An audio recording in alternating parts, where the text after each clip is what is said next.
তাহলে আপনি বউ বিজনেস করবেন না? না ভাই, এটা কখনো করবেন না। জানার মধ্যে বাবা একটু ফুপা জানে, যেটার মাধ্যমে বেডি ইমরানকে ফু দিয়াজ করে বউ ব্যবসায়ী বানাই দেবো।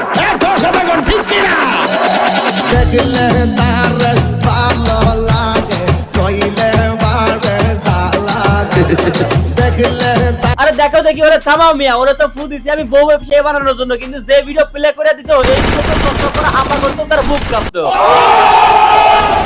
একটা সময় স্যান্ডিরাতে পদ মারা খাওয়া বেডি ইমরান হুট করে সেলুন উদ্বোধনের মাধ্যমে আলোচনায় আসে, আর এর পেছনে একটা প্রধান কারণ হইতেছে দেশের আলোচনা একটা গুদ পাকা রোস্টার তার সেলুন উদ্বোধনে যায়। এই হালারা নিয়ে পরে কথা কইতেছি, তবে এই বেডি ইমরান তার সেলুন উদ্বোধনের সময় তার বিজিতে এক হাত রেখে কসম কেটে বলে যে সে কখনো বউ ব্যবসা করবে না। আপনি বউ বিজনেস করবেন না? না ভাই, এটা কখনো করবো না। আমার পাশে একটা বউ ব্যবসায়ীর বউরে আইনা বসায় রাখছেন নিজের ব্যবসার জন্য, সে আবার নিজের বিজিতে হাত দিয়ে কসম কেটে বলতেছে সে কখনো বউ ব্যবসা করবে না।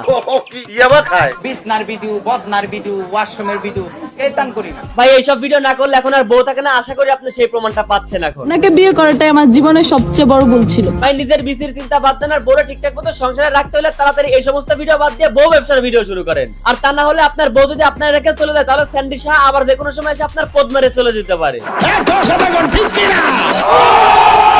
আজকে আমি বেডি ইমরানের পেছন এমন লাল করা করবো যে ও গোয়া দেখার সাথে সাথে বলবে কিরে আমার গোয়ায় রং লাগাইলো কে, একা একা বসে চোখ মুছবে আর বলবে কিরে হঠাৎ করে কি প্রিয়ার আমার পেছনে তো পছন্দ কেন হইলো। একটু খুলে বলুন। খুলে আর কি বলবো রে কাকি, তবে একটা কথা আমরা খুবই নিশ্চিত ভাবে বলতে পারি, এই বেডি ইমরান যদি বেটা নয় সত্যি বেডি হইতো, তাইলে এতদিনে বিশ্বাস করেন আমি রিয়া মন্দির কসম খেয়ে বলতেছি সোশ্যাল মিডিয়াতে সবকিছু খুলে দিত, কারণ ও তো বউ ব্যবসায়ীদের গুরু। সবাই আমাকে বলে আমি নাকি বউ ব্যবসায়ীদের গুরু। এই জায়গা থেকে সবার মনে একটা প্রশ্ন ছিল, ভাই তুইও কি বিয়ের পরে এগুলা করবি বউরে নিয়া? আপনি বউ বিজনেস করবেন না? না ভাই, এটা কখনো